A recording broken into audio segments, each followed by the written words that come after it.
देश को भ्रष्टाचार युक्त बनाने का संकल्प लेते हुए देश को आगे बढ़ा रहे हैं, और दूसरे तरफ ये विरोधी पार्टी जो कांग्रेस है, ये भ्रष्टाचार में संलिप्त और हमेशा से भ्रष्टाचारियों का पोषण करने वाली पार्टी रही है। उनका भरण पालन पोषण करते हुए ये पार्टी को अपने आगे बढ़ा रही है। और ये जो पैसा बरामदगी हुई है, ये निश्चित तौर से मैं कहना चाहता हूँ कि ये पैसा 2024 के चुनाव के लिए कांग्रेस पार्टी काले धन का प्रयोग अपने चुनाव में करना चाहती थी।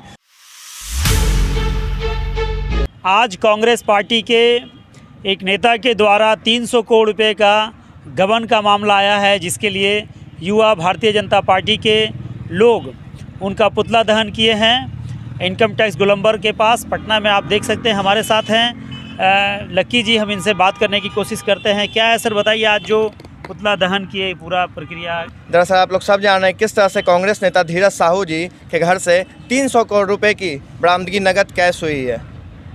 ये भ्रष्टाचारी लोग हैं। जिस तरह से कांग्रेस की यूएसपी रही है, भ्रष्टाचार की यूएसपी रही है अपनी, बराबर ही 2G घोटाला से लेके और भी कई अन्य घोटालों में बराबर इनका नाम आता रहा। और कल की जो समाचार है जिसमें धीरज साहू के घर से 300 करोड़ की बरामदगी हुई है, ये कितनी हास्यास्पद बात है कि एक तरफ देश के यशस्वी हमारे जो प्रधान सेवक नरेंद्र मोदी जी हैं, वो एक तरफ देश को भ्रष्टाचार युक्त बनाने का संकल्प लेते हुए देश को आगे बढ़ा रहे हैं, और दूसरे तरफ ये विरोधी पार्टी जो कांग्रेस है, ये भ्रष्टाचार में संलिप्त और हमेशा से भ्रष्टाचारियों का पोषण करने वाली पार्टी रही है। उनका भरण पालन पोषण करते हुए ये पार्टी को अपने आगे बढ़ा रही है। और ये जो पैसा बरामदगी हुई है, ये निश्चित तौर से मैं कहना चाहता हूँ कि ये पैसा 2024 के चुनाव के लिए कांग्रेस पार्टी काले धन का प्रयोग अपने चुनाव में करना चाहती थी।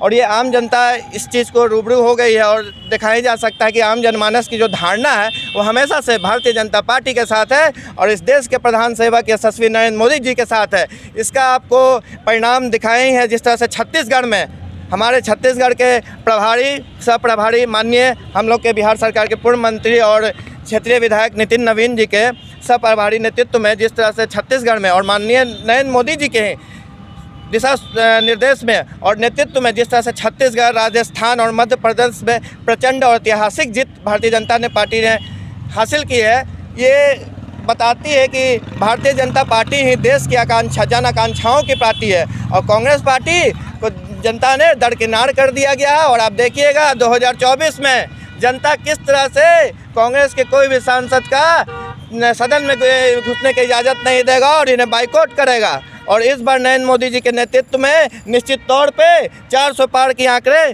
हमारे देश के यशस्वी राष्ट्रीय अध्यक्ष JP नड्डा जी, हमारे अमित शाह जी और नरेंद्र मोदी जी, इन तीनों के दिशा निर्देश में, इन तीनों के नेतृत्व में निश्चित तौर पे भाजपा की सरकार बहुत बहुमत से और टोटली कांग्रेस पार्टी का बाइकआउट होने जा रहा है। इसका परिणाम आप लोग 3 विधानसभा चुनाव में देख चुके हैं। अन्य दलों के लोग बराबर आरोप लगा रहे हैं कि ED और CBI के लोग जो है हमेशा केंद्र सरकार के निशाने पे, इशारे पे काम कर रही है और उन लोगों को टारगेट कर रही है जिनका कोई इस तरह का हाथ नहीं है। आप कुछ कहेंगे? बिल्कुल कहेंगे, आप जो पूछेंगे वो कहेंगे। भैया देखिए, जिस प्रकार से कांग्रेस पार्टी भ्रष्टाचार में लिप्त रही है, उसका जीता जागता सबूत कल देखने को मिला। और इतना नोट मतलब काला धन उसको बोलिएगा पकड़ाया है, और निश्चित तौर पे कहीं ना कहीं चुनाव में पैसा को एडजस्ट करने का प्लान था कांग्रेस पार्टी का। और इस पर राहुल गांधी को सफाई देने की ज़रूरत है।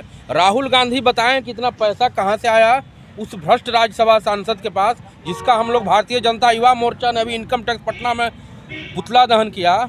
ये मतलब देश को बेचने की नीति है और नरेंद्र मोदी की नीति है कि ना खाएंगे ना खाने देंगे। और भ्रष्टाचार पर हम लोग का अंकुश है, चाहे CBI के नाम पर हम लोग को ब्लैकमेल करे कोई, चाहे झूठ का बोले, लेकिन ऐसा कुछ नहीं है। देश एकदम न्याय कर रही है, जो गलत है उसको हटाया जा रहा है। एक काला धन जो इतना धराया है, इस पर जाँच होना चाहिए, इसका इस्तीफा होना चाहिए और देश के जो पप्पू हैं राहुल गांधी जी, उनको जवाब देना चाहिए। जिस प्रकार से 3 राज्यों में कांग्रेस का सफाया हो गया, जनता एकदम ऊब गई है। जनता चाह ही नहीं रही कांग्रेस कहीं देश में रहे। भ्रष्टाचार की पार्टी है और हमेशा भ्रष्टाचार इसमें उजागर होते आया है। कल भी इसका जीता जागता सबूत साहू जी के यहाँ मिला। आप क्या कहेंगे? देखिए, कल का जो जीता जागता उदाहरण है भ्रष्टाचारियों का, वो देखने को मिला। इसी संदर्भ में जिस तरह से कांग्रेस सांसद धीरज साहू और CBI के देखिए, कांग्रेस पार्टी के यूएसपी तो रही है भ्रष्टाचार की, कहने की बात नहीं है। और जो चोर रहते हैं उनको दूसरे भी चोर ही नजर आते हैं। पूरे देश की जनता का विश्वास आज 125 करोड़ जनता जो है उसका विश्वास कहीं ना कहीं नरेंद्र मोदी जी के साथ है। जान रहे कि नरेंद्र मोदी जी देश के प्रति सेवा समर्पण की भाव लिए, भ्रष्टाचार युक्त भारत का संकल्प लिए हुए भारत को शीर्ष गौरव प्रदान करने की बात कर रहे हैं। और आप कहते हैं कि भारतीय जनता पार्टी भ्रष्टाचारियों की पार्टी है, भारतीय जनता पार्टी सनातनियों की पार्टी है, भारतीय जनता पार्टी राष्ट्रवादी की पार्टी है, उद्योगपतियों की पार्टी, ऐसा कहा। अच्छा, एक चीज़ मैं बताना चाहता हूँ, अगर नरेंद्र मोदी जी डिजिटल भारत पर अगर फोकस कर रहे हैं, बात कर रहे हैं भारत को डिजिटलाइज करने के, स्मार्ट बनाने के लिए, तो क्या उद्योगपति का साथ दे रहे हैं? आप बताइए कि आज राज्य में, आज देश में कहीं ना कहीं उद्योग का बढ़ावा मिलेगा तो आजकल जो नए हमारी युवा पीढ़ी है वो दमी नहीं बनेंगे महाराज। आत्मनिर्भर भारत की संकल्पना जो प्रधानमंत्री नरेंद्र मोदी जी ने देखी है, ये एक दूर का विजन है, राष्ट्रीय विजन है, ये कांग्रेसियों के पास नहीं आ सकता। ये दूरदर्शिता है माननीय नरेंद्र मोदी जी की कि किस तरह से जब उद्योगपतियों का प्रयोग देश को बढ़ाने में किया जाएगा तो उसका कैसे यूटिलाइज करना है, कैसे युवा। इस देश में कहा जा रहा है कि आटा, चावल, दाल, तेल, मसाला, टमाटर, प्याज, लहसुन अत्यधिक महंगा है और डाटा एकदम सस्ता हो गया है। लोग कुछ रुपया का भराते हैं और डाटा चलाते हैं, तो डाटा से पेट भरेगा। अच्छा, मैं आपको एक बात बता देना चाहता हूँ कि ये नरेंद्र मोदी जी की, सबसे पहले मैं नरेंद्र मोदी जी का अभिवादन करना चाहता हूँ कि इस देश में डिजिटल भारत और डिजिटलाइज प्लेटफॉर्म प्रदान करने के लिए सुविधा प्रदान किया। आज आपको पता है क्या, देश के कितने हज़ारों ऐसे लाखों युवा हैं जो डिजिटलाइज प्लेटफॉर्म के माध्यम से स्वरोजगार की भावना के और स्वरोजगार के थोड़े दूसरों को भी रोजगार दे रहे हैं। आज कितने लोग यूट्यूब रील्स बना के जो सही दिशा में जा रहे हैं वो इससे जीविकोपार्जन का उद्देश्य बना रहे हैं। आज भारत जो डिजिटलाइज हो रहा है तो ये एक आत्मनिर्भर भारत का जो संकल्पना जो प्रधानमंत्री नरेंद्र मोदी जी ने जो सपना देखा है, किस तरह देश के युवाओं को आत्मनिर्भर बनाया जाए, किस तरह भारत को खुद एक स्टैंड दिया जाए, तो कहाँ से गलत सोचे भाई।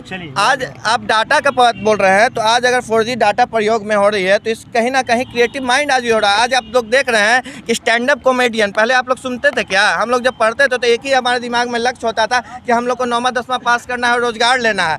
आज के युवा हर क्षेत्र में आगे बढ़ रहे हैं। आज कोई स्टैंड अप कॉमेडियन कर रहा है तो आज यहाँ से जाके बॉलीवुड तक उसको मुकाम हासिल हो रहा है। तो किसकी देना भाई? ये डाटा की ही देना है, ये डिजिटल प्लेटफॉर्म की ही देना है। आज आप लोग में जितने भी प्रिंट मीडिया है, हमारे भाई लोग हैं, ये लोग अपना न्यूज़ चैनल तो नहीं खोले हुए हैं, लेकिन आप एक आत्मनिर्भर भारत की आप भी एक स्वरूप हैं, फलस्वरूप है, एक प्रतिबिंब है, जिसके साथ आप स्वरोजगार कर रहे हैं। आप कह सकते हैं कि आप अपने MG न्यूज़ चैनल के संपादक हैं, आप प्रबंधक हैं, इस तरह के आप भावना के साथ बोल सकते हैं। तो ये डिजिटल प्लेटफॉर्म की देना है।